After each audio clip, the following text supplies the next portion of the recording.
Hello, everyone. Welcome this morning. So glad you could join us today. We are gathered here to celebrate easy entertaining, a holiday cocktail party. Chef Cindy is going to be presenting. And let me just read y'all a few words about her. This is taken from her website, Cindy's Couture Kitchen, and I do believe I pronounced that wrong. Cindy will probably correct me, I'm sure. Okay, so Chef Cindy's story. She's a native of the beautiful Pacific Northwest. Cindy grew up surrounded by a mecca of diverse cultures, food, and natural resources, which produced a healthy inclination to try new things. This rich environment led to her interest in food and travel at an early age. Chef Cindy has traveled worldwide during her 27-year career in the military and engaged in cultural culinary research wherever she went. After retiring from the U.S. Air Force in 2014 as a lieutenant colonel, Cindy used her GI Bill to go to culinary school. After 2 years of training in everything from baking and pastry to world food, Cindy graduated at the top of her class. She parlayed her years of experience in education and training with the Air Force into teaching world culture and food classes to middle school and high school students within the Colorado Springs school system, along with conducting classes in her own kitchen and on her outdoor grills. Chef Cindy has trained under numerous world-renowned chefs studying everything from cake decorating to smoke and live fire cooking, with PBS's Stephen Rachinman. Graduating from Barbecue University in 2017, in 2018, she went to the America's Cake Fair and launched her cookie and cake business. She is now opening her kitchen, offering courses in baking and pastry, dumpling and pasta making, outdoor grilling, and a variety of fascinating, seasonal, and delicious classes. Cindy offers over 15 classes a year, as well as private lessons in her home are yours. All right, guys, let me get back to my main screen here. Let's welcome Cindy. Good morning, everyone. Good morning. Hi, some of you who have been in other the classes that I've taught before, like I know Sharon's in here, right, Sharon? Yes, I'm here. Good morning. How are you doing? Good. How Good are to you? see you all. I can't actually see anybody but Sharon, who's got her video on. Yeah. So how many of you have been in my classes before? I have Kathy.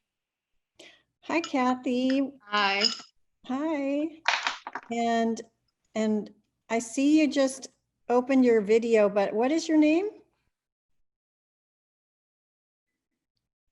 I can't see a name on your video. Is your audio Courtney, but my dog's barking. Sorry. Oh, gotcha. Okay. So Courtney, it's Courtney, because this is a class where I really encourage you guys to share your holiday background experiences, traditions, recipe ideas. You all got the handouts, right? Yes. Great. And so you got the worksheets and all that good stuff, right? Right. Okay. So if you want to unmute and also share your video, that would be so much more fun for all of us to see you guys. Your bright smiling faces. And that way I can see who's there that I recognize. And welcome to those who are new. I know that I'm sure all of us have been to some memorable parties, cocktail parties, and we all want to host the kind of party that everybody talks about till next year, right? Mm-hmm. We all want to be the hostess, be the mostess. And so today, I'm going to give you some easy steps, techniques, ideas, and hopefully you guys will share your experience, because I know I am not the fountain of all knowledge here. You guys have experiences that I would love for you to share with all of us that are spending time together today. And that way it is exponentially more fun and we get exponentially more ideas. So I know all of you guys have been to some parties, and I want to pick your brains and have you think about what was memorable and what the hostess did or what you did to make your guests feel more welcome and have a great time.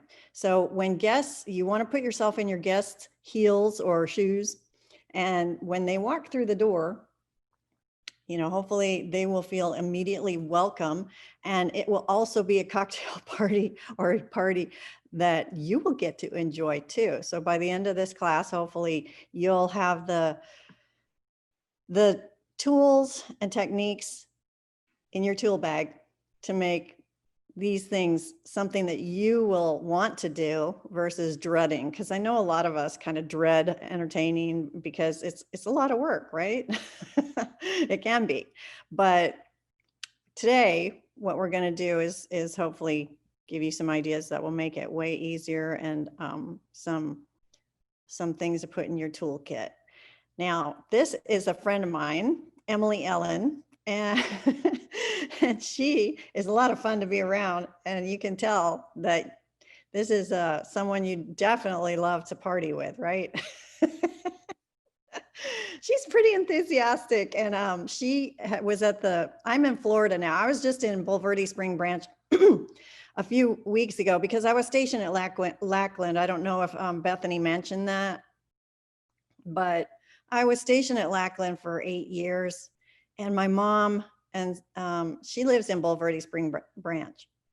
And so that's how I know about the library, because I went there a lot when I lived there. And they have the greatest programs. But speaking of fun programs, this woman, Emily, came to where I'm at now in Florida. And I also worked at Patrick and Cape Canaveral, which is near Cocoa Beach. And she came to the Cocoa Beach not Uncorked, it was a food and wine festival. So she made some really great cocktails, which we're gonna get into cocktails later. But she also has a website where she has a great checklist. And if you have your checklist that I sent you, everybody have this one from Better Homes and Gardens. BHG is Better Homes and Gardens, great magazine that I get, and I enjoy it. They have a lot of free things online that you can download and make a really cool, elevate your game, so to speak. So Emily Ellen, though, has a lot of recipes that are make ahead for Thanksgiving, for parties, etc.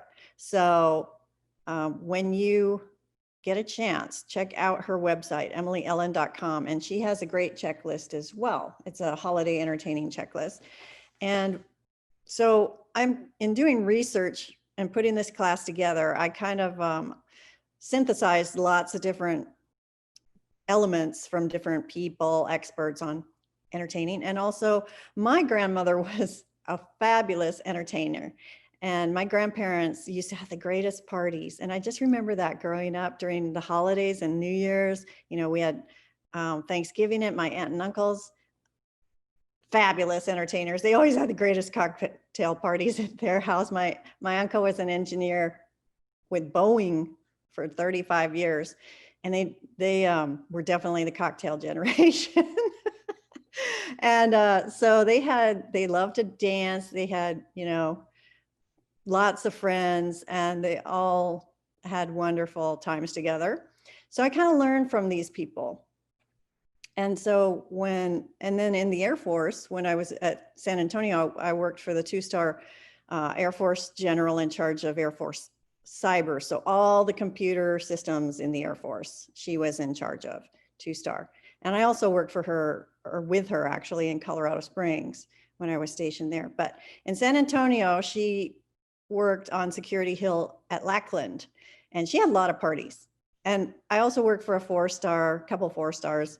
They had a lot of parties. So I guess you could say I have a lot of experience too, putting their parties together.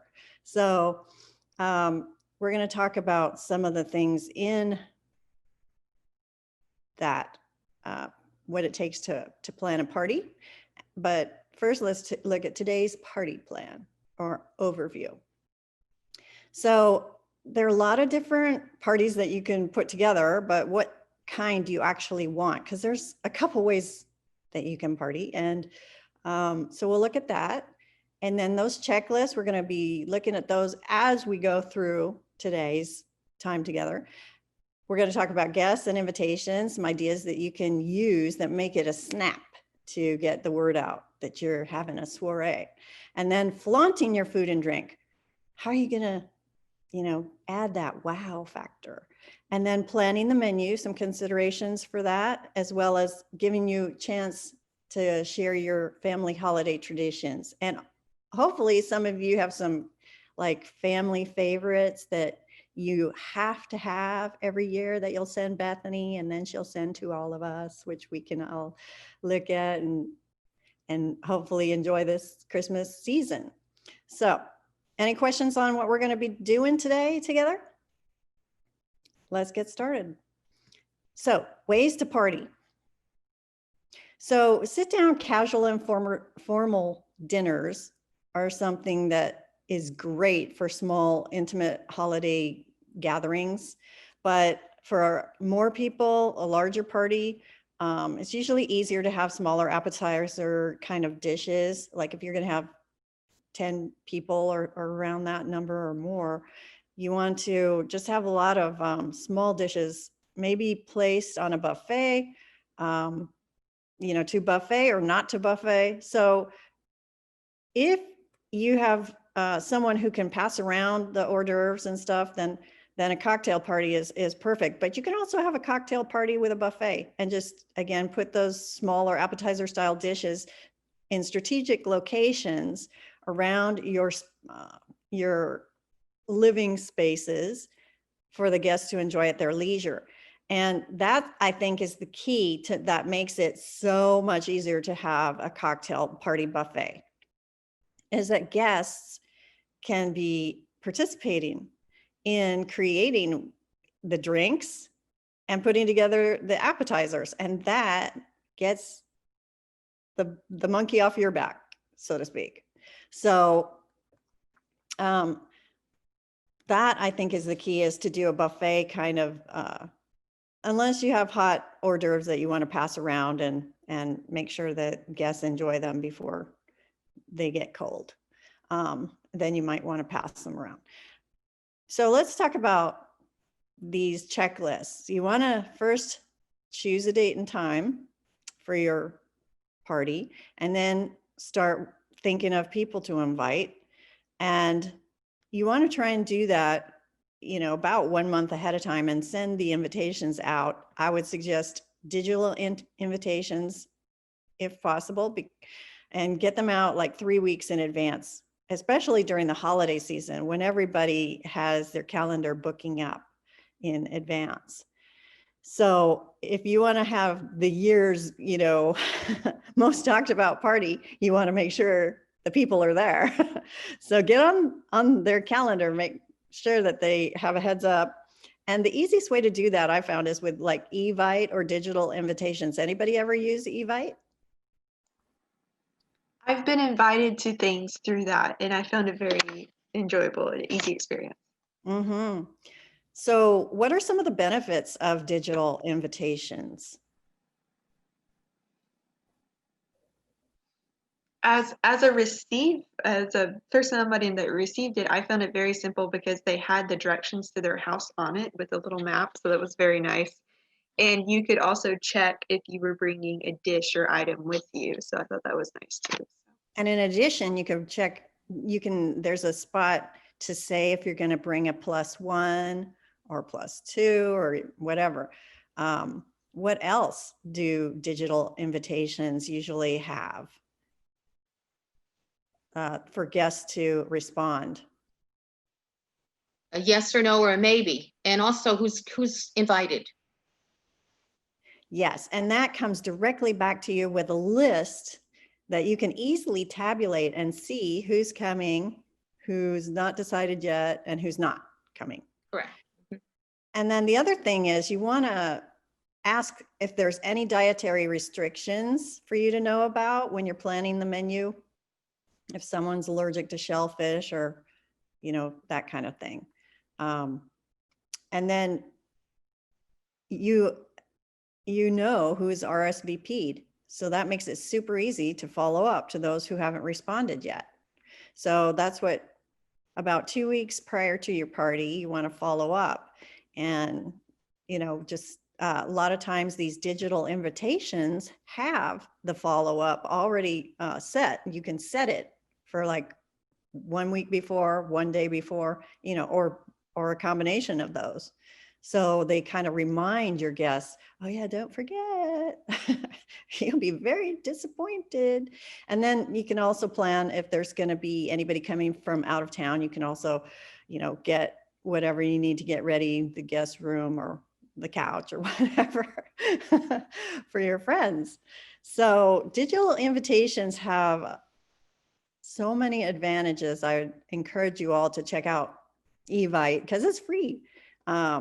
And then you can start using like now, the handout that you were sent out has a number of things on the family traditions handout that on the second page, it has guest list, grocery list, pantry list, that kind of thing. So you can start using that to write down and think of your guests.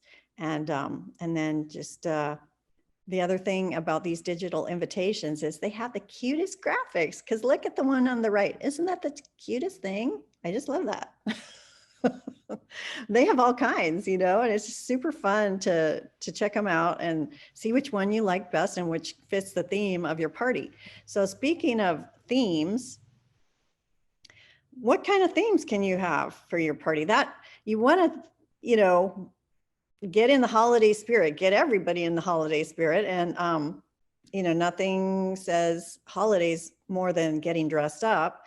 Whether you are going to get a lot of people together this year or just think about getting dressed up and getting on Zoom with your loved ones. It's still fun to dress up and have your little cocktails and chat, because I tell you, that is one of the most wonderful inventions that I am so thankful for this year is Zoom, because I have gotten together and I've had happy hours. My husband and I have had happy hours with friends in Mexico, friends in France, friends in Washington State, family, all kinds of people that you can get together with and have a party. So don't think you can't do it just because of COVID, okay? Don't think that. We're gonna get over it and we're gonna have fun. Cindy. Yeah. Hi, I have a question about how you facilitate an online cocktail party. Like, how do you get the conversation going? Because it's different, than being in person. How do you, when you've experienced those virtual cocktail parties, how is it orchestrated? Do you have a plan? Do you have icebreakers? How do you get people talking? Well, that's a wonderful segue to some of these ideas here, because what other creative dressed up things could you do that are with people in Zoom on people who live in other cities or states or countries? What other themes are there? I've been to a virtual wedding. Okay. But that has an orchestrated plan. Yep. So what about, again, I mentioned getting dressed up, but what would you get dressed up as? You could do the characters of the holidays. Your favorite holiday character would be one idea. How about an ugly sweater contest? We could easily flaunt our favorite ugly sweater, and then everybody In April, I've also heard of people doing contests on who has the best background as well. So you could say, the craziest background or something. That's a like great that. idea. Yeah. Well, the other thing is, if you're decorating your house, if you have a computer that's a laptop, or you have a phone that you have Zoom on, or an iPad, whatever your device is, you can walk around your house. You can show, you can set it up so that everybody can see. You can see I can take this around and show you, I'm in Florida, guys. Here, let me show you my pool. Are you ready to be jealous? Oh, we are. That's my favorite thing about hosting Zoom classes is seeing people's lovely. Yes. Cool.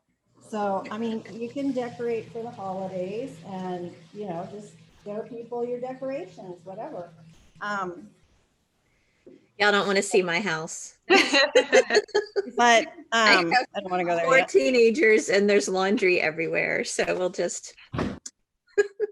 So You getting can show back to how the scary theme, it is to have 4 teenagers. It's wonderful, but it's messy.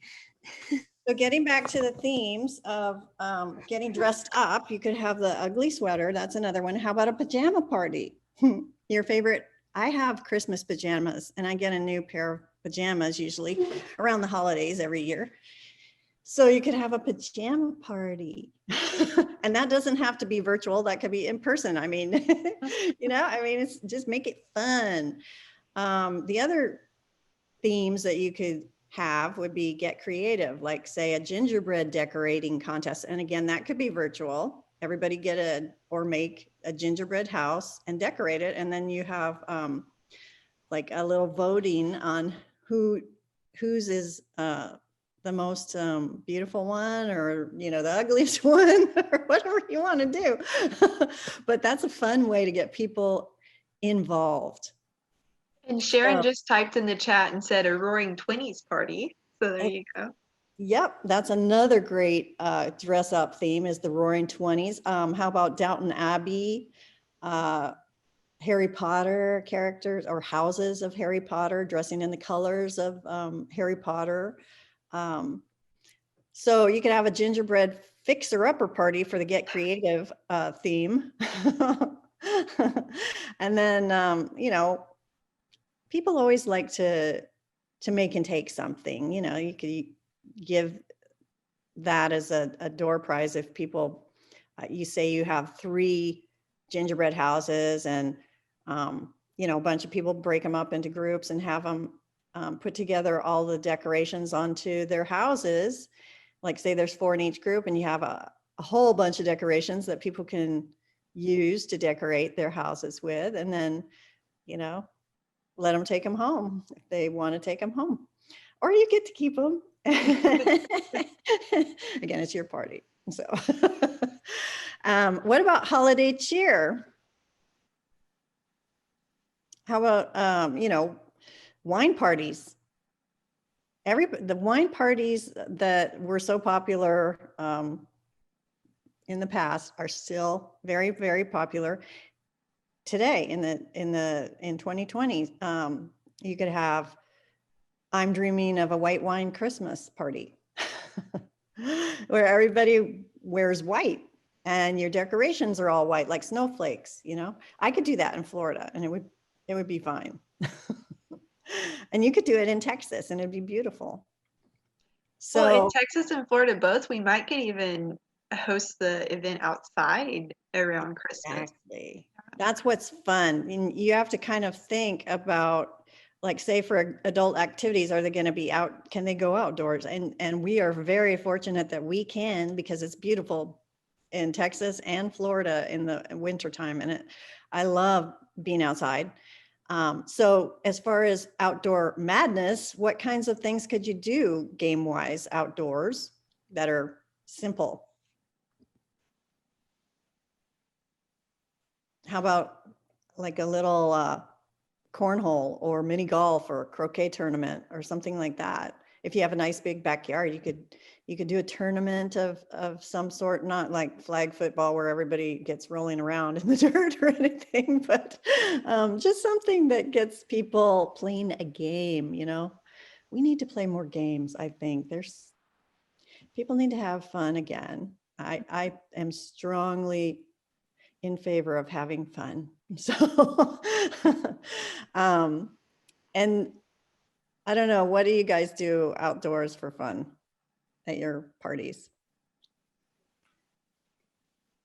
If you had like a focal point, like an outdoor fireplace or chimenea or something like that, I just enjoy sitting there and talking to people, but maybe a scavenger hunt outside, or I don't know.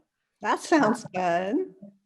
I mean, during Easter, that is, I think, super fun to do something like that, because I tell you, I'm a child at heart. I really love to do the things that I used to do as a kid. And I just don't think that I should be prohibited because I've gotten a couple years older.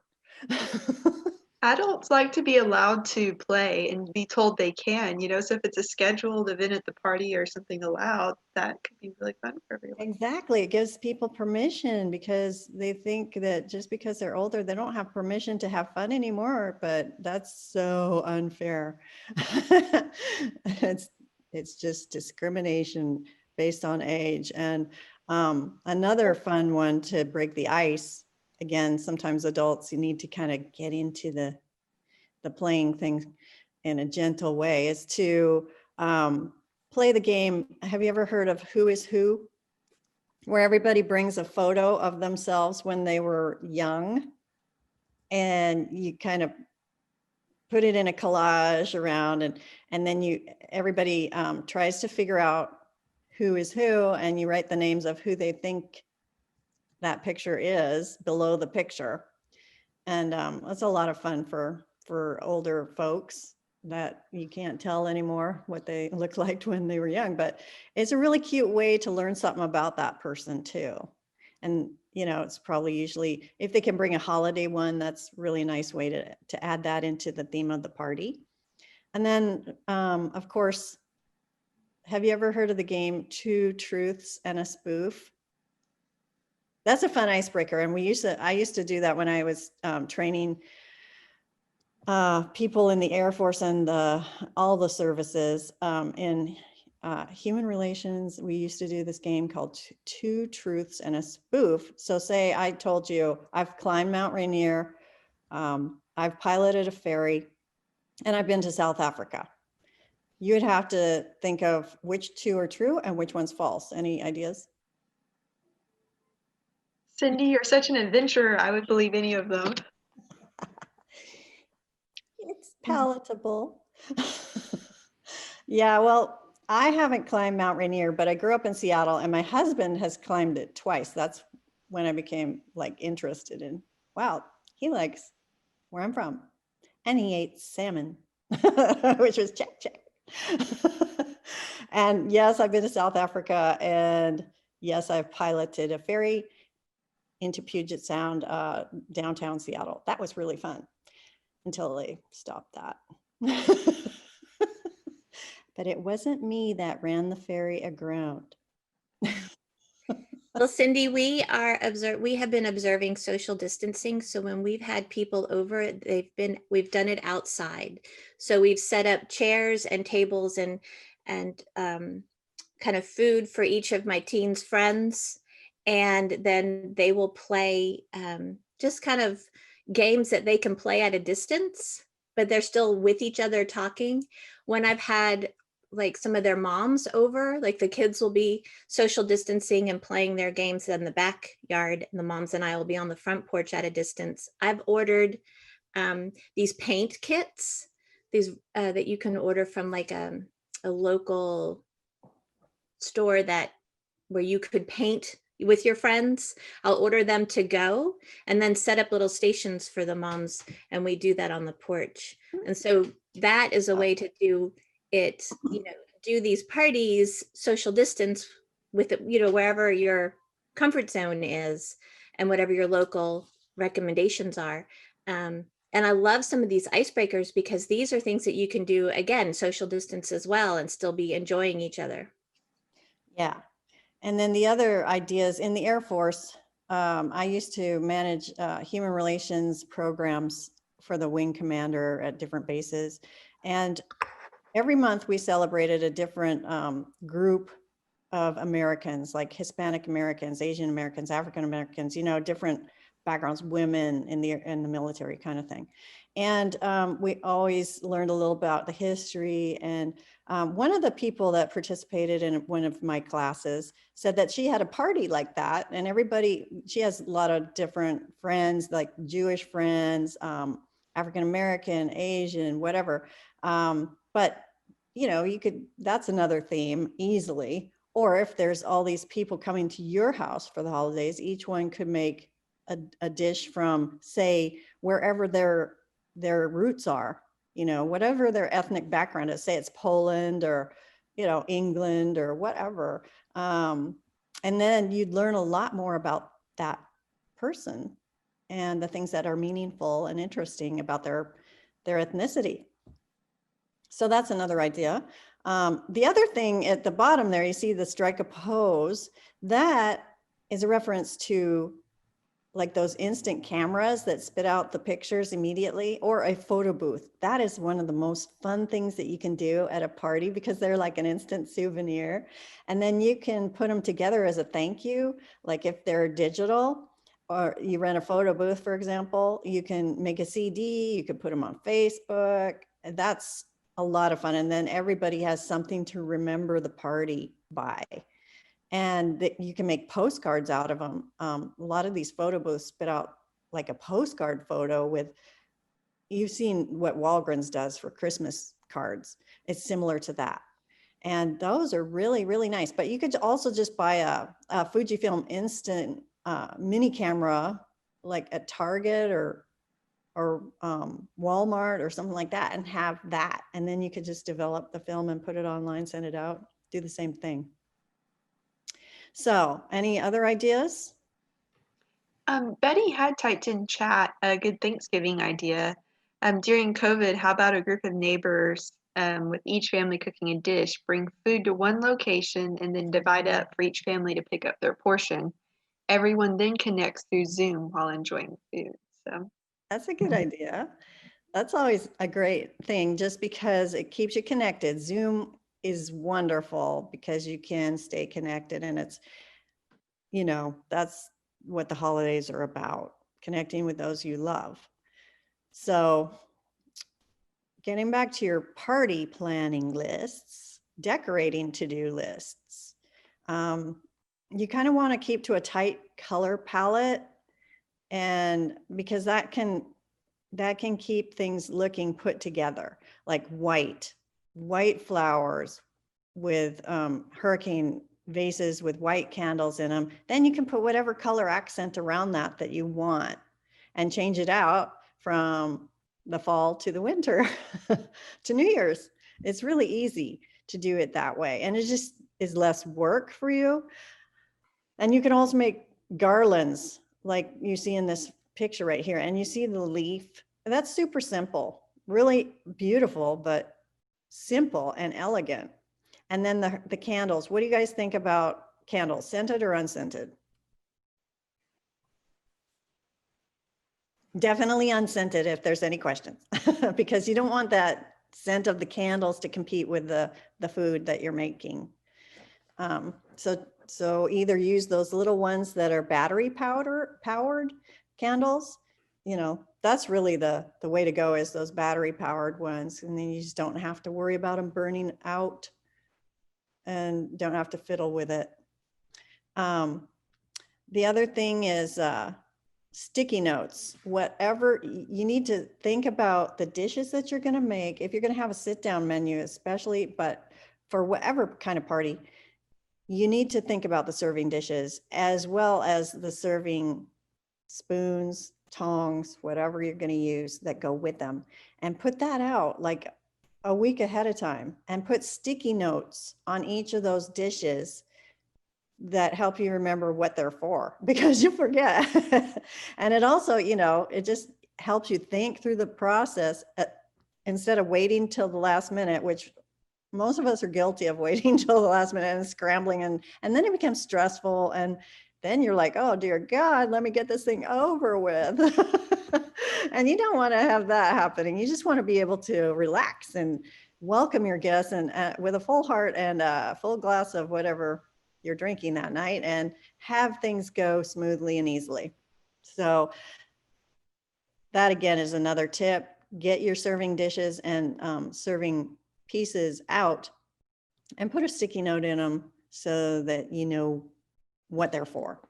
And then let's talk about centerpieces and focal points, as well as we'll talk about tabletop menus and placemats. But the centerpieces, again, should reflect whatever your color scheme is, obviously, and be kind of like a focal point. Like you see on this picture here, it's a beautiful focal point to look at the table. It's really beautifully, but simply decorated.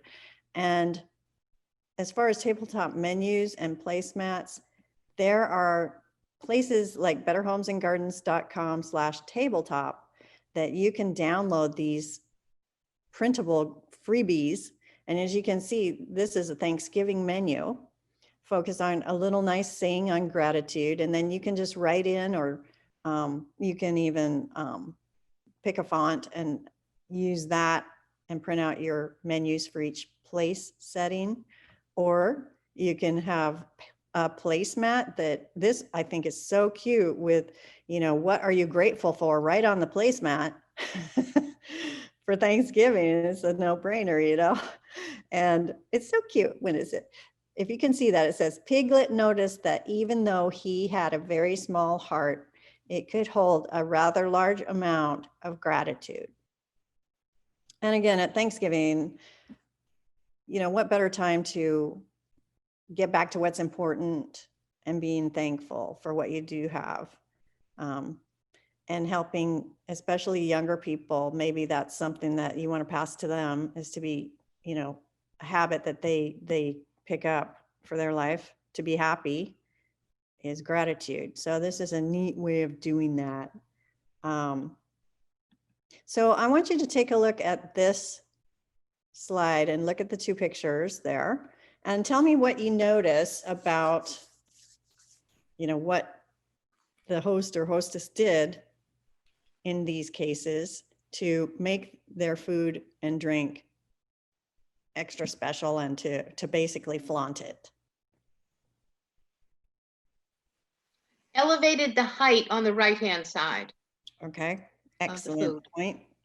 So you want to take a tip from professional caterers, and this is one thing that I always try and do is create different heights, as well as on the table and each dish too, if you can do it on each dish. So how they do it in this case? Maybe a box and some plant stands.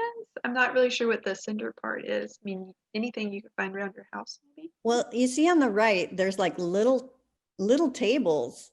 And have you ever been to Home Goods? They have things like that at Home Goods. But also, you know, just check out Target when you're out. Just there's things that you can use. Have you ever been to Home Depot or Lowe's, and they have those glass shower blocks? You could use that.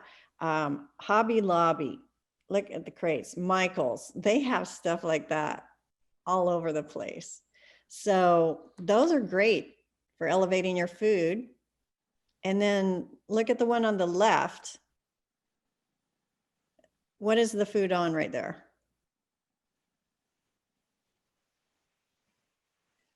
Looks like a long board to me.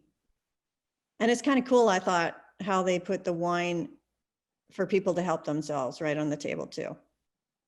And you can see that they fill in with all kinds of nibbly stuff, and they have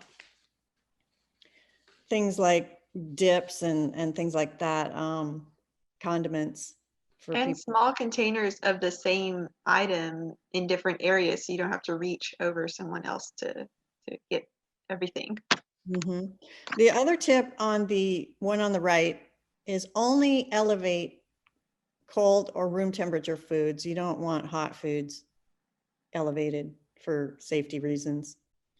And then, you know, you can see how the okra is placed on the left. It's elevated to be standing. Do the same thing with breadsticks. That creates drama.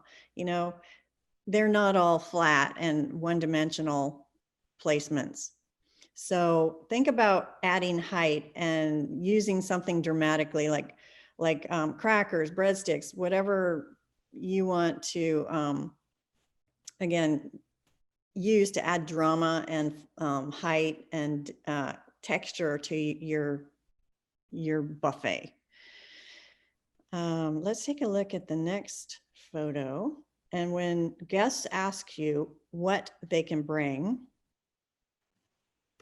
one thing to do is to have a dessert bar or a cookie table. And that gets, again, all the pressure off of you to come up with a dessert. And it gives your guests something to contribute that, you know, they'll feel good about. And at the end of the party, you can have these little festive bags for them to take whatever cookies home and take to their home, like a cookie exchange kind of thing, but they can take back to their house and their family and have cookies, you know, holiday cookies. Who doesn't love having holiday cookies around when it's Christmas time, or, you know, when everybody is chilling by the Christmas tree, or whatever you're doing for your holiday activities. And the other thing is like maybe pies. So what do you notice about the displays in these photos? How are they flaunting their food and drink?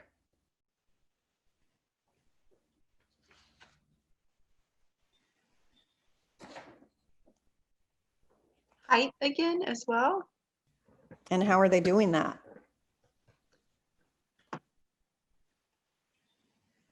With cake stands, it looks like. Mm-hmm.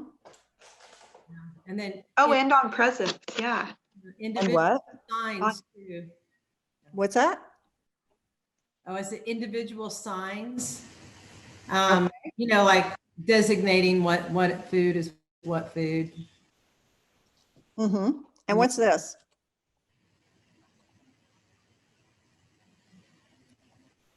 What is this, people? Oh, cardboard boxes for elevation. Yeah. Just draped with something to cover it up, right? Well, what about on the right? What'd they do? Fake present. Covered them and wrapped them in Christmas paper. That's a cheap way of doing it. Isn't that ingenious? Yeah, that is good. And so I personally really like the one on the left. And Bethany, I'm sure, has done classes in things like crafting stuff like this, right? I know I've been in Bethany's classes, her pom-pom class, her pom-pom garland. That was so fun. I'll never forget it. Well, I think you made pom-poms for 4 hours, so I don't know if you can. Was I the last one in there? She finished her garland. And it's beautiful and it's very Christmassy and cute. And so, yeah, I mean, things like that give thanks, super easy. You know, you can make that of a paper bag, you know, and just string some ribbon through it. Super cute. And then they stacked cake plates. I don't know if you noticed that on the left. And then they have like eucalyptus. And then that host or hostess asked their guests probably to bring some cookies, so they didn't take the monkey off their back, and maybe have other people bring some pies. So boom, done. The other side did the same thing, and you could see the display and the way that they did it. They had 3 matching cake stands. One of the things that I think about that one is it's a kind of a busy setting. It's very holiday-ish, but I think the one on the left is a little bit more elegant. The one on the right is fun, but if you want to make it more elegant, I would use maybe a solid wrapping paper with ribbon. And I would tone down the wrapping paper because that kind of draws your eye to the boxes versus the food. So that's just a suggestion. And again, this is my taste and you have your own and it's your party. So, and then the baby, it's cold outside. What about having a coffee or hot chocolate bar? You also want to think about the drinks. And we're going to talk about that in a little bit too, but notice the cute cups with the candy canes in them. And of course they have coffee, but it wouldn't be complete coffee bar without like things like flavored creamers, right? So, you know, get creative here and offer your guests a lot of choice. And that way they can put it together themselves and not, you know, drag you away from your conversation with your friend that you're really trying to catch up with, right?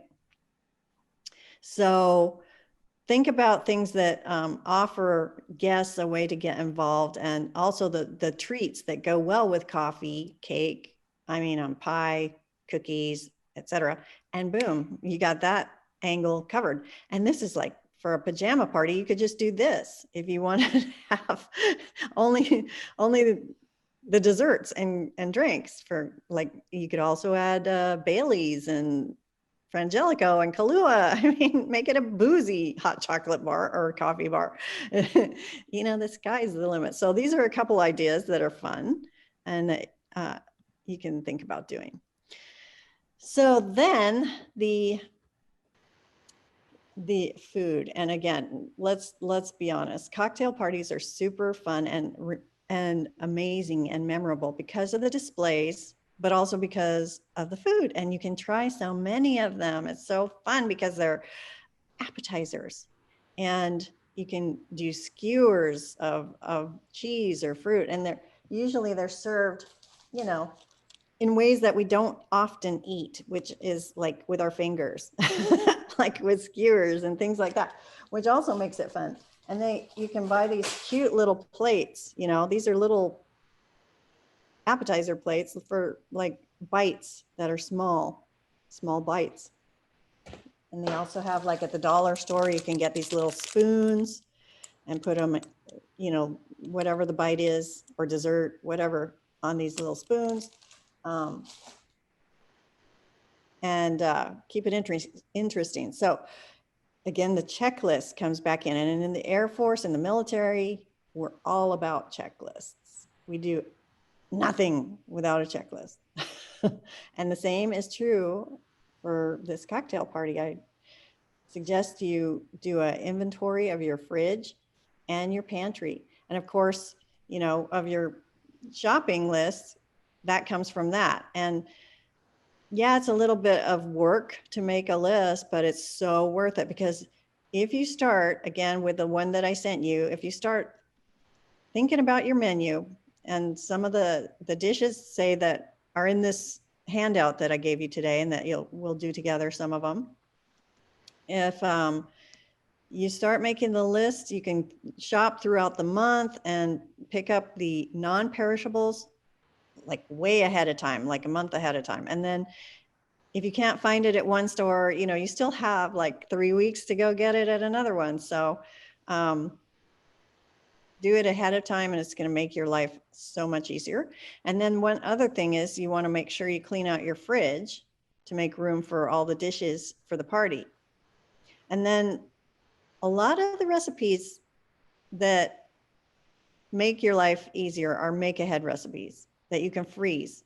And then, like a lot of them today, I'll show you some of the ones that you just pull out and defrost the night before, or bake them the next day, you know, defrost and then bake them the next day.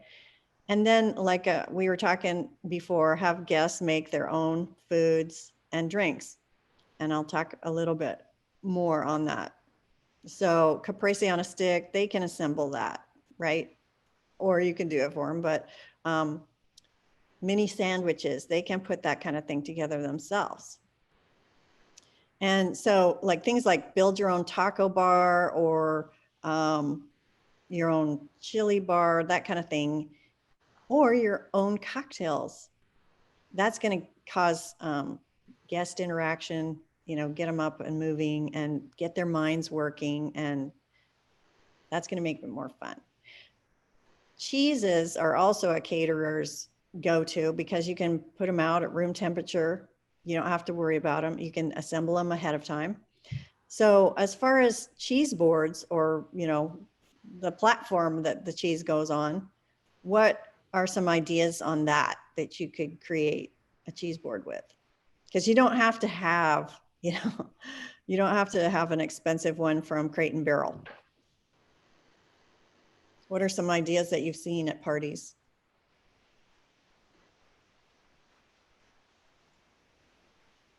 I actually went to IKEA the other day and they had an enormous cutting board that was wooden with a long handle. It was probably 2 feet long and it was only $20. So I was kind of thinking in my mind that would be a perfect one for that. Yeah, $20 sounds like a bargain. Everything at IKEA is, it's dangerous. Yeah. If you are like one of my friends, they had, I guess, friends that have access to woodworking equipment, and they just cut a slice of a really cool tree that was about like that thick. And it must have been about 4 feet long. And it was beautiful. It was this, this beautiful tree that they made into this cheese board. It was like almost, and they put it on the table and it was like, there was like 8 of us there, and it was the meal. They put everything on that cheese board. Strawberries, fruit, grapes, all kinds of things besides your cheese choices and meat selections. And condiments and crackers and bread and all that stuff. So think about cheese boards that's another thing to outsource. You could have a friend or other invitees bring a different cheese and create it together, or you could just think about what you want to do and do it ahead of time, and then it can set out at room temperature. And so it's kind of a no-brainer, which makes your life easier.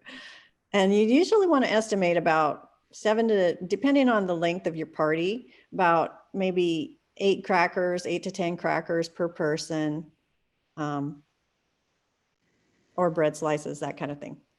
So let's talk about setting up the bar next. We all saw the example of the coffee bar, hot chocolate bar, and that's also along these lines. What do you see the difference between these 2 photos?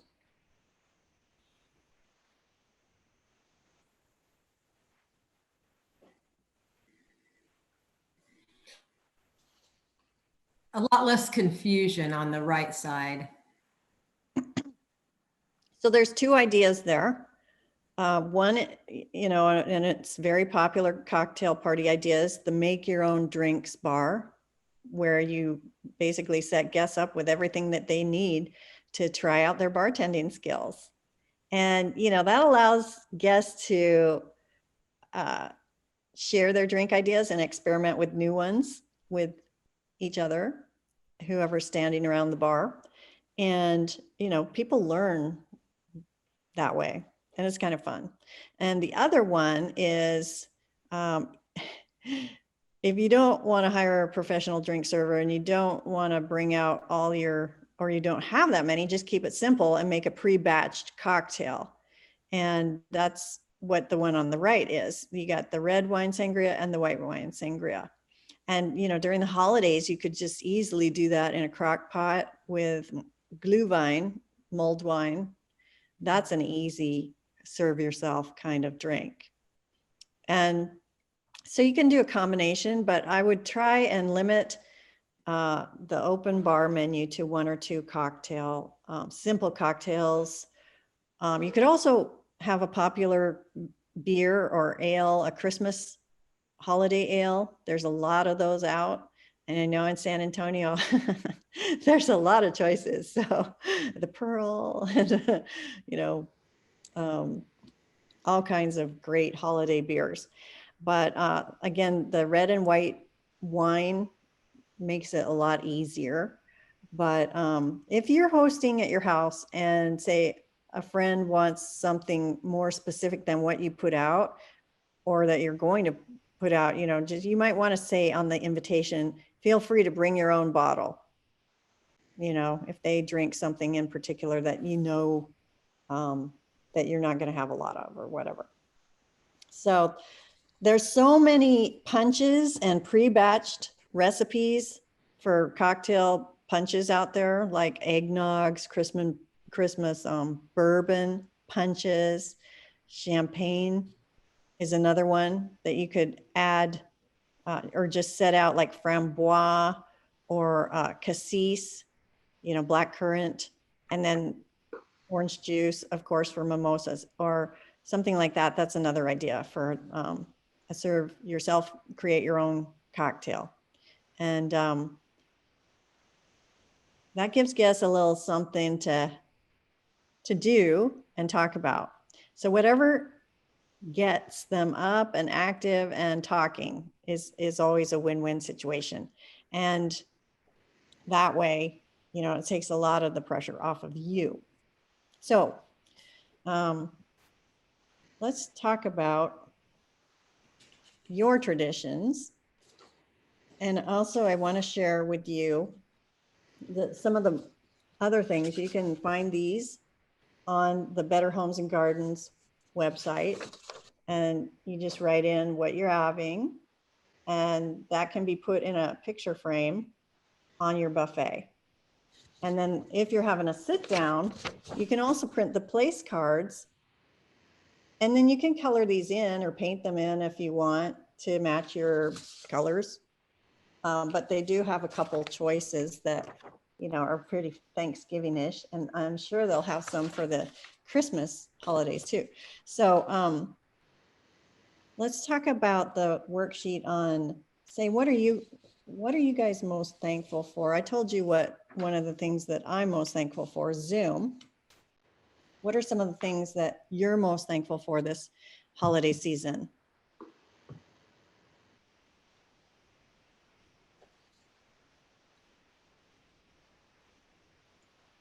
If we actually get to see some of them, it will be family for sure. Actually gathering a few people together. I think that act of gathering has never been more precious. So. Are people coming to your house? I'm going to my parents' house, but I don't know how many more are. I hosted Thanksgiving last year. I wish I had had your class before it, Cindy. I'm still tired from it. Well, if you get nothing else from this class, but this one lesson, it's use these checklists to start preparing in advance and write checklists for everything: guests, decorations, place settings, table settings, and start doing it ahead of time, and make lists as to your pantry, your refrigerator, etc. All those things. Lists are really helpful. Those checklists that I mentioned, make sure you try and use those. What else are you guys thankful for?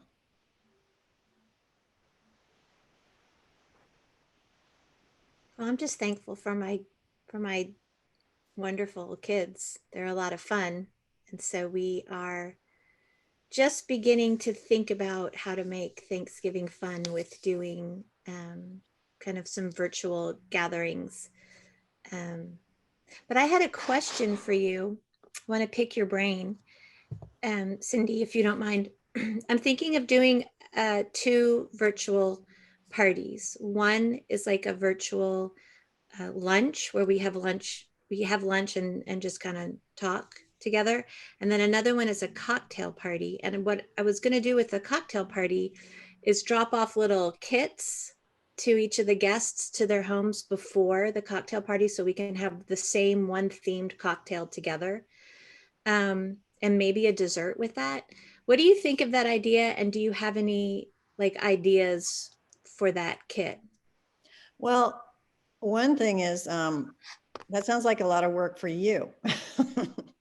I would have them come pick it up if at all possible, or meet you at a certain location, at a certain time, to cut down on the deliveries.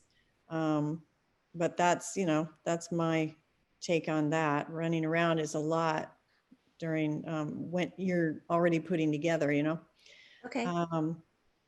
But I think you could use all the ideas, whatever comes to the top of your mind as being fun from today's class. And, sounds like a good idea. And then some of the recipes, you can easily email those. So you're talking Oh, about, right. Yeah, that's a good idea yeah, you could to easily email some Mhm. recipes out. Do And you have a, I'm I, not, go ahead. I would let people shop for themselves unless you feel it's safer for you to do it. Because they can buy the ingredients that they want too. And you also, could make various recipes like the cocktails together, like we're going to do today. Okay, What was your thank you. question? Oh, and did I hear you earlier mention that I thought you mentioned that Bailey's, Kahlua, and Frangelico go well with hot chocolate. Is that what you mentioned earlier? Mm-hmm. Okay, I can tell by the look on your face that that they do. Okay, thank you. Mm-hmm. Sharon, it looks like you have a question. Do you have something that you want Well, to add? yeah, I was looking because I know Kahlua. We made our own Kahlua, which was fun. But what is the Frangelica? That's what That's hazelnut. Okay. Okay. That's the one that looks like the monk. Oh, okay. Mm-hmm. Okay. And that But goes. we're also going to use something called horchata today. I don't know if you've ever tried that, but it's in Florida, we have a lot of Hispanic influence from the Caribbean, Puerto Rico, Cuba, etc. And coquito is one of the favorite things that Puerto Ricans do on the holidays. They all make different recipes of coquito, but it's a drink, it's a holiday drink, and they all go to each other's houses singing songs, kind of like the posadas, to celebrate, Joseph and Mary kind of going from door to door, trying to find some place to stay and, getting turned away, that kind of thing. And then finally someone welcomes them in and they all go to that house and have a party. So anyway, let's talk about some of the other things on that little worksheet. Like, what are some of your favorite traditions during the holidays that you look forward to? I like to watch A Christmas Story and The Grinch for and Charlie Brown's Christmas. I have to watch those because I grew up watching them and I love them. And A Christmas Story, I just love that. So while I'm getting my computer turned around, you tell me what your family does for the holidays.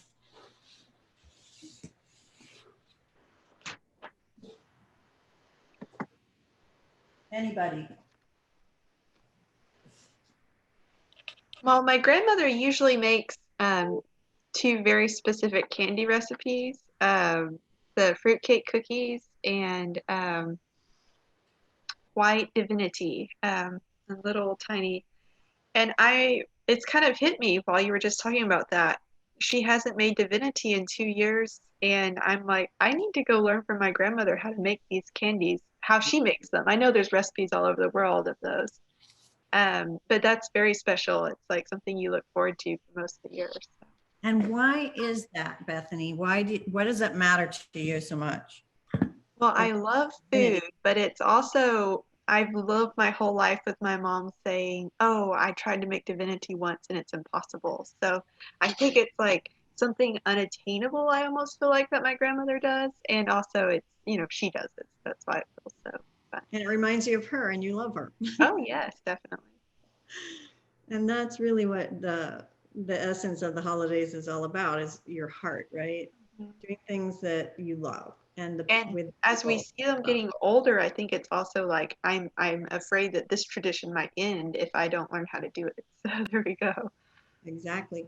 Like my grandmother used to make certain cookies like date pinwheels and mincemeat, these cookies that were amazing. I mean, my grandmother was one of the best cooks that that in my life that I've ever experienced. And she was pretty high standards. And so she did everything to a very high level. And so, you know, when I do something, I'm always comparing myself. Oh, is it as good as what she did? You know, because what she made was so good. But it also reminds me of her and, you know, striving to be like her. And that brings her back at the holidays because she's, you know, not with us anymore. But just making her food, it brings her back. Mhm. Yeah, I agree with that. And I think that maybe it's the older you get, I don't know, but just like lately this past week, all of a sudden I had this memory because Thanksgiving was coming of some kind of a casserole that I had. It wasn't broccoli rice, but it was a different type of a broccoli that one relative brought when I was probably, you know, 10 years old. And I could almost taste it. And I was thinking, what is that? So now I've been trying to find that, you know, like what was exactly in that was different. And then Yeah. also something, you know, yeah, that my mom made when I was little, but it just like popped into my mind and wanting to recreate that. But I thought too, you know, I need to really write some of those down because I have been cooking more during all of this. And write some, you know, try to write those down and maybe even match them with the photo of the relative. I don't know, but making some kind of book for my kids who are, you know, all Like a family cookbook, a treasured family recipes. Yeah, it's in my mind. I just have to, yeah. Because that's what this class is really about is, you know, being thankful for what you have and remembering, you know, all of the things that your family and your friends have given you, a richer life, you know, and honoring that experience and the people who are in your life or who have been in your life. And I definitely encourage you to write those things down because those are heirlooms and they are treasures. And once they're gone, you know, they're lost forever. So I definitely encourage you to take the time to, you know, do some archaeology and get those recipes documented. And that's a great present. Yes, I know. I was thinking for Christmas, so Yeah. Get it together. Get my list made, though, right? Yeah. So I just love this quote that it's not happy people who are thankful, it's thankful people who are happy. When you take the time to focus on what makes you happy, you're going to be happy. And it's usually by seeing that you already have so much abundance in your life already and focusing on those things that make you happy. So are there any questions before we get into the Santa Clausmopolitan?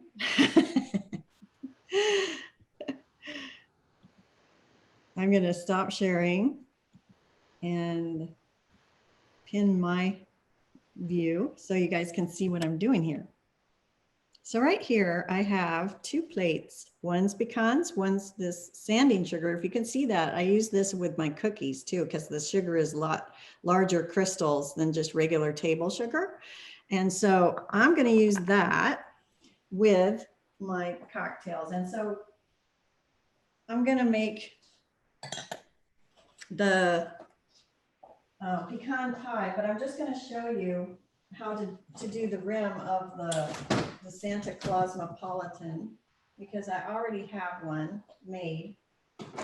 And so basically all you do is you use a lime and put the lime around the rim. A cosmopolitan is just triple sec, vodka, cranberry juice, and lime juice.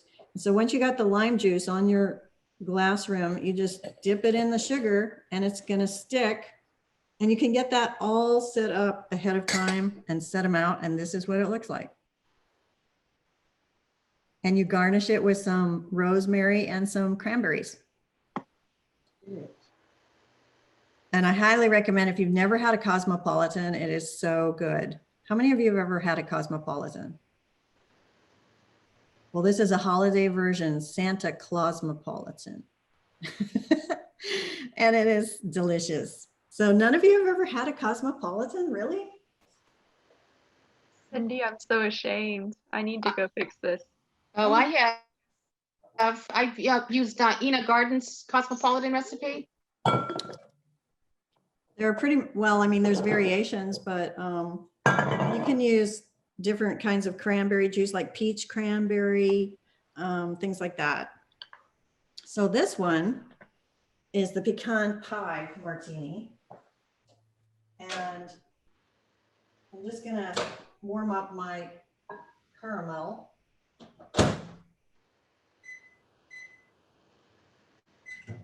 And this one uses horchata. How many of you have ever tried horchata? It's divine. So, I mean, if you're not sure about it, they do sell it in these little bottles here. So you can get the little ones and, you know, not overly commit to a whole bottle like the size I have. So the horchata is basically, it's a rum cream liqueur with like a lot of spices added to it. So it has things like cinnamon in it and things like that. So what you're going to do is 2 of these, the ratio is 2 of these. And there's also creme de cacao or a coffee flavored liqueur. This is from France. It's a very small bottle that Total Wine recommended this one. And it's really nice. So you have 2 parts of this, 2 parts of this to 1 part bourbon. Okay, so whatever kind of bourbon you like. And what you do is you fill up your shaker. If you don't have a cocktail shaker, I suggest you invest in one with the holes in the top that you can just shake and pour into your glass. So first thing is you want to use a lot of ice.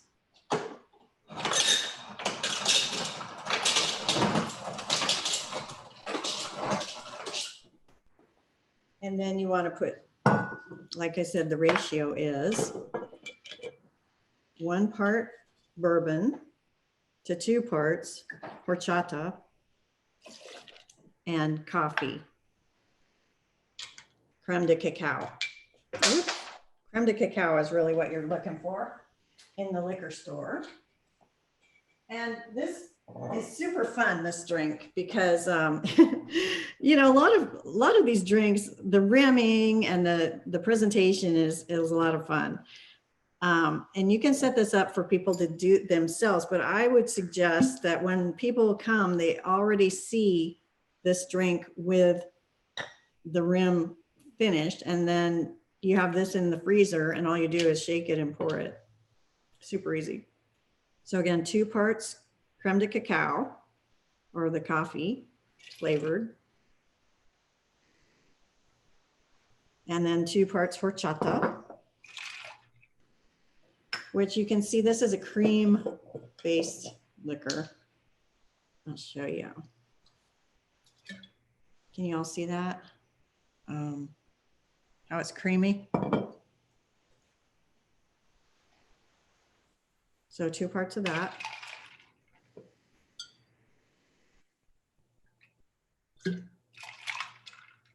And then you put the top on and shake it for at least 30 seconds till your hands are really cold, because that's how your martini needs to be, is super cold.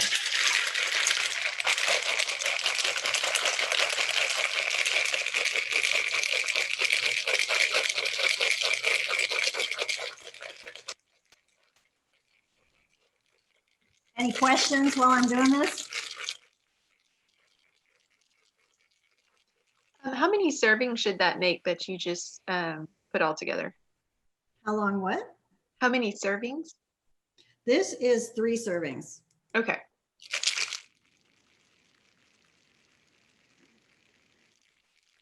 The recipe for the Santa Cosmopolitan is 4. Okay.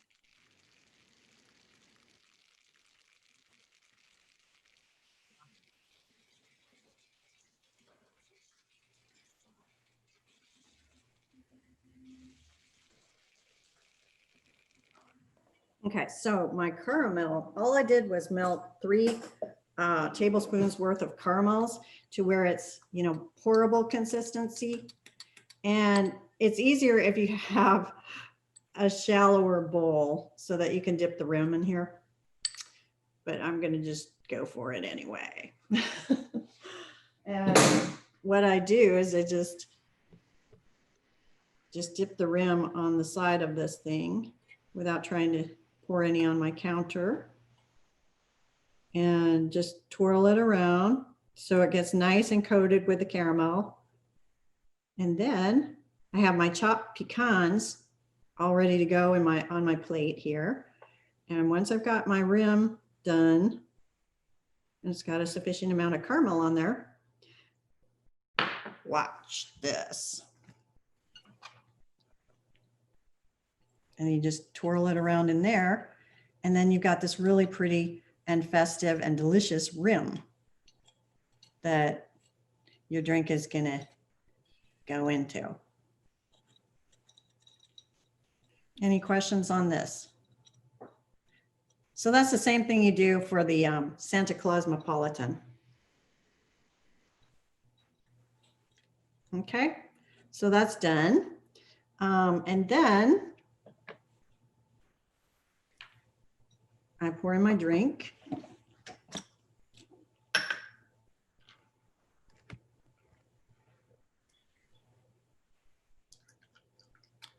And then I garnish it. Wait till you see this. It's so decadent, but super delicious. And super memorable, very memorable. So I've got some whipped cream that I'm gonna put on top.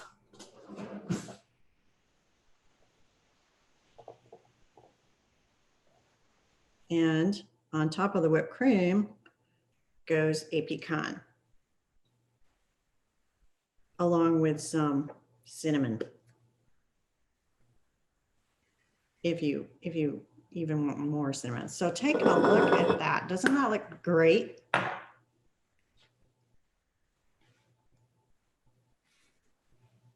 That is beautiful. Isn't it? Yes. Super fun and really, really amazing. You're gonna love this. No one's making this along with me. I know it's early, but so there you have it. The 2 cocktails, you know, that I included in your packet, the Santa Claus Napolitan and the Pecan Pie Martini. And they're both really good and very festive, don't you think? Beautiful. So of course you are lucky because you live in Texas, first of all, and you live near Fredericksburg, which has this glue vine, which I have right here. I love the Fredericksburg winery, Main Street Christmas glue vine. That's really good. But you can also find glue vine in H-E-B. So that's another thing you can easily put in a crock pot and put some cinnamon, some fruit, slices of orange, cloves, and just let that scent your house. It's so nice during the holidays, and guests can help themselves. You can set up the drinks ahead of time and boom, you're done. Any questions on that? No, I was just gonna, on the glue vine, we went to Germany one Christmas when my son was living there, and I think it's probably been 5 years ago, but it was the glue vine. It was so fun because we went to all the Christmas markets and it was cold, but having that glue vine really did warm you up. So, you know, that might be something too for this year if you want to be outside. You know, having glue vine, because it really did warm us up considering how much we were outside. And it's delicious. And it is. And we got they had different mugs at each city. So we collected all these, you know, different shaped little mugs that they put in. That's cool. That, yeah, we've been doing that as a tradition every year since Germany. We have glue vine. either Christmas or, New Year's Eve. Yeah, that's neat. Okay. So, how many of you are making some of these with me? Some of these appetizers?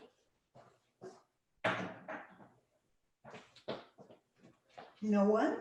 How many of you have ever worked with phyllo dough before? Anybody? No one? I bought it one time to make, I don't know, a long time ago to make, was it baklava? Was that what you made with it? Yeah. I think I bought it and tried something like that, but Didn't work out. yeah, I mean, I can't exactly remember, but I do remember buying it. Well, I think phyllo dough is one of the most fun things you can use to make appetizers ahead of time. And this is made of phyllo dough too. Have you ever seen these phyllo shells? That's what I use, Cindy, for several different things. They're really easy. No, I know. They're so no brainer. Yeah, I would buy those. That looks easier. I use these. All you do is just pop them in the oven, and you can put like brie and bake them with brie in them, melted brie, and then put your favorite jam on top. Or you can put fillings in and have them cold room temperature, like spinach dip or something like that. They're a no-brainer, and they're really elegant and cute, and everybody, you can put mushroom filling in there. You can make out of these phyllo, you can make a streusel and then freeze it and then defrost it and slice it and bake it the hour before your party. So you can make the streusel way ahead of time and freeze it for a month or whatever. And then pull it out when guests come over, and voila. It's very elegant, very easy. So I highly recommend phyllo dough. So we're going to use this for our tiro pitacchia. How many of you have ever heard of that?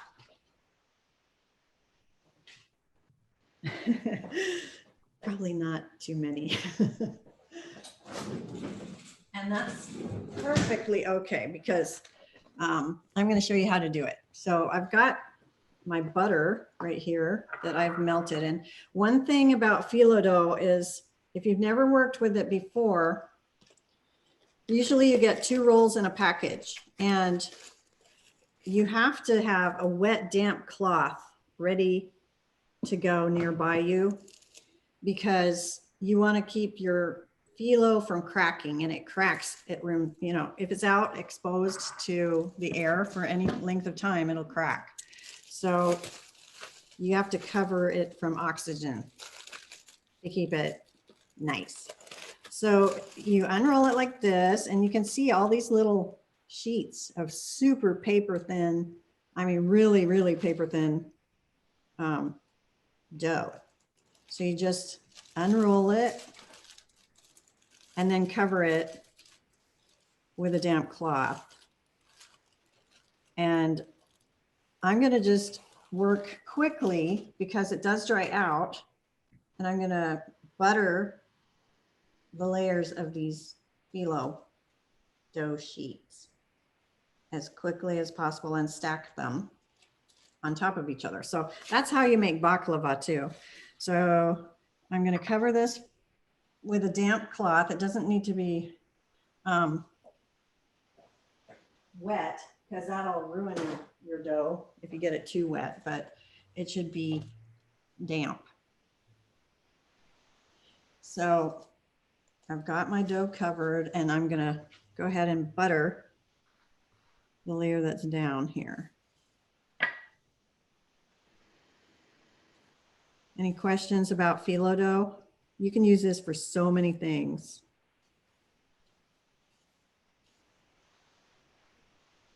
Egg rolls, all kinds of stuff, and bake them, You can use this for pie. So if you can't find those little phyllo cups, you can make your own in a muffin tin, which is what I'm going to do. You can shape this into little purses, or you can put it in a muffin tin. You can make it a little triangle, spanakopita. How many of you have ever had spanakopita? It's a Greek specialty. Okay, so that's covered. I'm going to put the next down.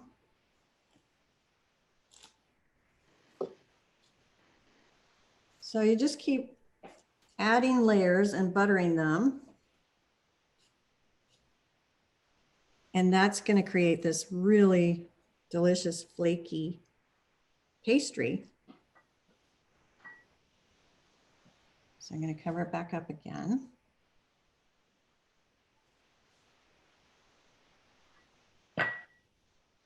Any questions while I'm doing that? You guys are watching?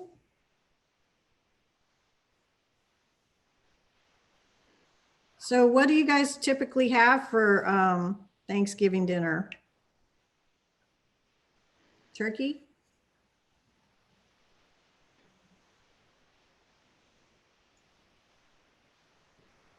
You all are still there. Broccoli rice casserole, green bean casserole, some type of cranberries, pumpkin dessert. My husband's birthday is the week of Thanksgiving. Sometimes it's the day, it's on Thanksgiving Day. And so he always had pumpkin pie for his birthday cake. We always have to have something pumpkin, and usually it's pumpkin pie. That's a must do. And his mom also made this cranberry Jello salad with celery and pecans. That was something we always have. And for Christmas, my grandfather came from England when he was 5, and they settled in Montana on the plains. And his mother always made Yorkshire pudding and prime rib for Christmas. So we always have that, or we try to usually have that. Sometimes we have ham, but sometimes we have turkey, but we always kind of like to try the prime rib. And last year I did a beef Wellington, you know, the beef en croûte with the mushroom duxelle, you know, beef tenderloin covered in puff pastry. That was really, really good. Anybody do anything different than that? My mother-in-law doesn't like turkey nor ham, so she always has brisket at hers, which is very Texas and barbecue-y, I guess. So. Yeah. It's kind of different, but I still have the traditional Thanksgiving at my family, so I'm happy to have it at hers. So. Yeah, that's awesome. Brisket, that's definitely very Texan.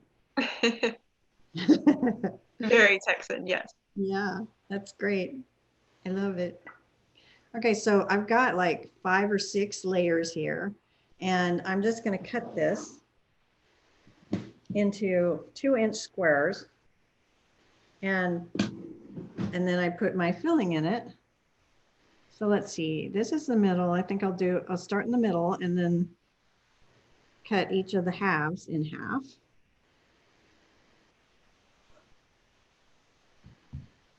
And then each of these in thirds.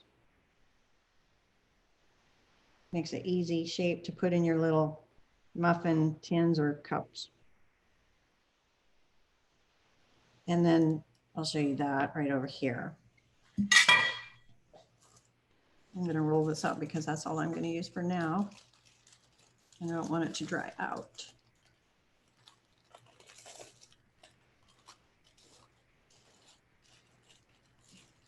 So how many of you want to try this working with puff pastry? I think by the end of this, I will. How long do you really have to work with it before it really starts drying out too much to start using, Cindy? Oh, well, I just, cover it with a cloth and, you'll be fine. And then I just put saran wrap around it to keep it in the fridge. But as long as you cover it with a wet, damp cloth, you don't have to worry about it because it'll stay fine for an hour or more until the cloth starts drying out. But you'll see when you work with this, not that hard. You can do it. Okay, so I'm gonna get my spinach dip, feta, and ricotta. And you just mix that in whatever proportions you like. If you like one more than another, go for it. And then you just put those in a container. This is my container. It's a Fat Daddy-O, and it holds these little shapes really well. So you kind of just take each little square, and I'm going to cut these two. Push it down into the little muffin cup and then fill it and then bake it. Any questions on this recipe?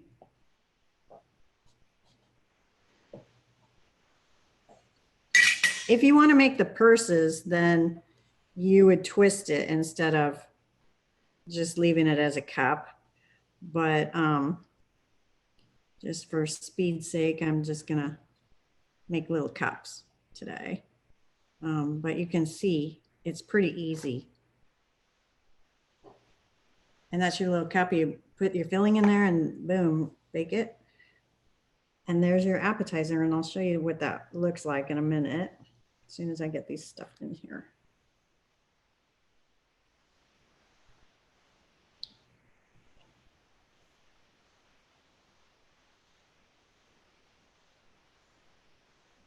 Okay.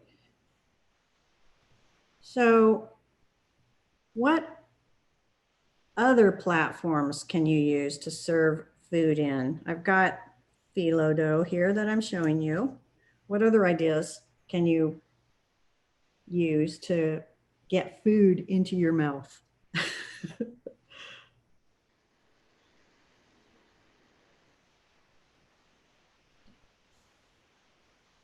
Ideas? This is participatory class. What have you seen? What have you tasted? We want to know.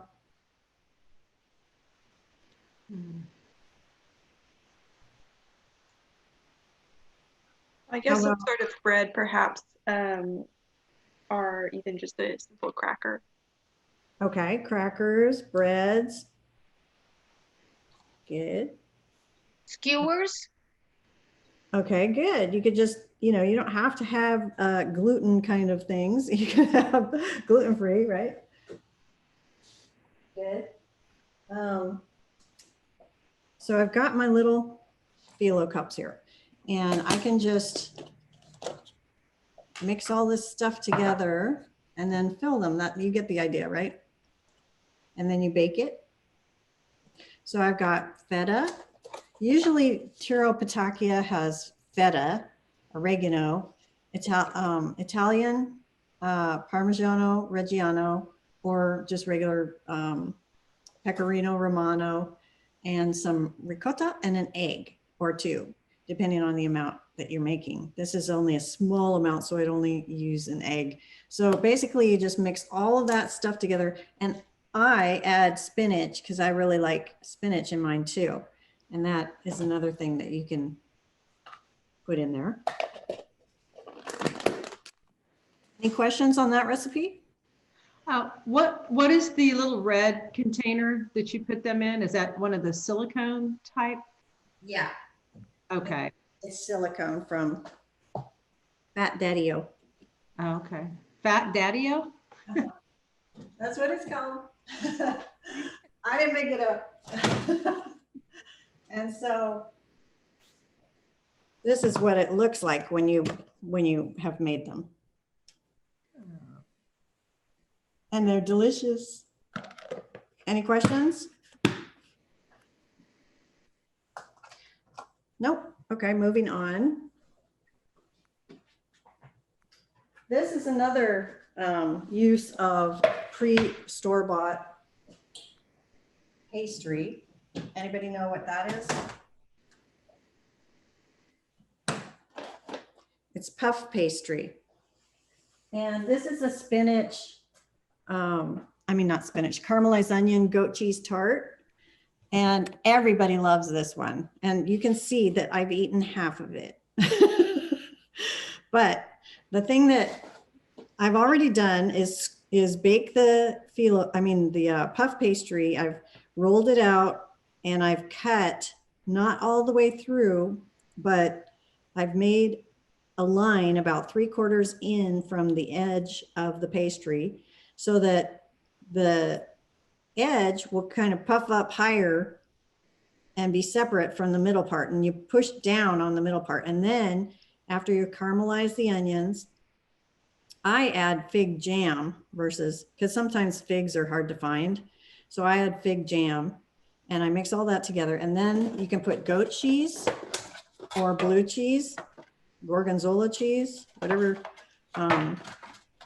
you like, crumbly, like tangy cheese on top.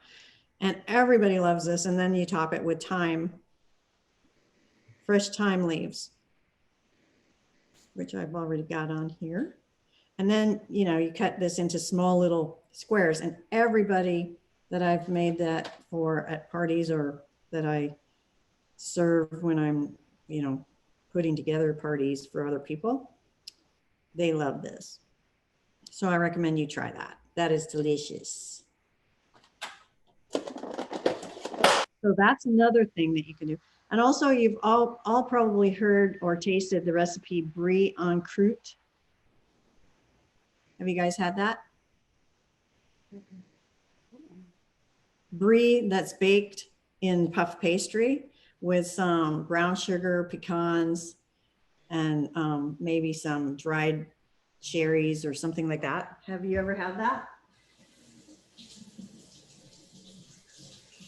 Well, I would recommend that as well. That's another really, really delicious appetizer. And all you do is put that on a board with a knife and crackers and let everybody have at it. That's a delicious recipe. So there's another one for you. And then another idea is these little breads. How many have ever had this pumpernickel bread? These little cocktail breads that they usually only put out during the holidays. Well, my husband's mom and his family always made this Reuben dip, and they always use these little pumpernickel breads. And just make little mini Reuben dip sandwiches. And that is so good. But you can also just use these for this next little trick that I'm going to show you. And you just use a really nice fluted cookie cutter. And you just use the scraps for your turkey stuffing or whatever. And then you butter this, toast it, and you can put whatever on here. Like if you just buy the store-bought smoked salmon cream cheese, and put it in a piping bag with a pretty tip on it. And you just pipe that on it. Or what else could you use as a base besides bread canapes or crostini? What about actual veggies? I was thinking maybe a cherry tomato cut in half or something like that. Maybe. Yeah, the only thing is you don't want food that rolls around. So cherry tomato is great. Like if you put that cut in half, like say you put some mozzarella, a cherry tomato and some basil on a skewer, that'd be great. Or you could add a meatball. The other thing is, say for example, a little tiny baby potato that rolls around too. So what would you do with that as a base? You make sure it's flat on the bottom when you bake it. You just cut the bottom off and then bake them. You cut them in half and then put your olive oil, salt and pepper, rosemary, whatever, and make sure that the bottoms are both cut off so that they don't roll around on people's plates and fall on your floor and give you a mess to clean up. No one wants that, right? So the other thing that you can do is this little sweet potato marshmallow and ricotta crostini. And this is so good. You have to try this. All you do is take a base, like either crostini or pumpernickel, something like that. And then I've already roasted my sweet potato. It's got my rosemary in it. And I use this stuff. And you get this in the ice cream area of your grocery store. And you can get the caramel too for the pecan pie martinis. I find this is easier than melting a marshmallow. I just combine that with some ricotta cheese and boom, there's your appetizer. All you have to do is assemble it. And you're going to use the marshmallow ricotta cheese as your glue. Because again, you don't want stuff to fall off. You just put some down like that. And then you put down your sweet potato on top. And I tell you, this is so good. You have to try this. It's really divine. And boom, there's your appetizer. See? And it won't fall off unless you like tip it upside down. But these are delicious. You have to try them. I guarantee you're going to love them. So those are some more ideas. Of course, cucumbers are another idea for a base. What else can you do? Oh, I forgot. Prosciutto goes on top.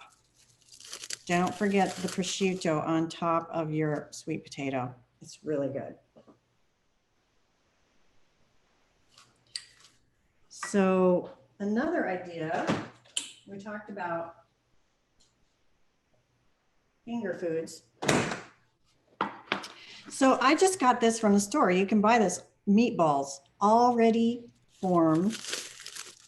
The other big point that I want to make is, see how huge these are? That's definitely way more than one bite. I mean, no one likes to be in pictures where they're eating food and their mouth is full, right? So you want to be nice to your guests. And what I did, I made 2 meatballs out of 1. So I got a whole bunch more. And as you can see, I've already cooked these. You can freeze these ahead of time and then bring them out the night before, defrost them, put them on a skewer with some tortellini and basil, and then have the dip be pizza sauce or marinara. And boom, that's another. And they can assemble, your guests can assemble this themselves. And you can also, you can use cherry tomatoes, but all of this together is a yummy bite, don't you think? If you like these flavors, this is a really great appetizer and it's super easy.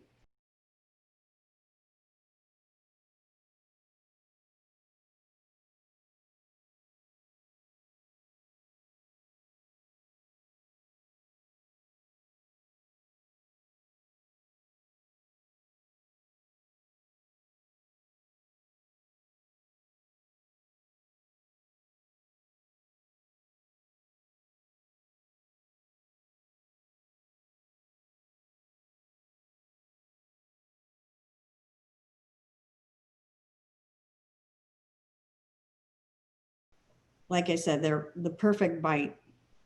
They have so many levels of flavor in them that, it's going to bring people to remember them and want to ask you for the recipe. But tell them they have to take my class first. So any other questions? Very fun. Thank you guys so much. Okay. Happy holidays, everyone. All right. Thank you. Thank you. Bye. Thank you.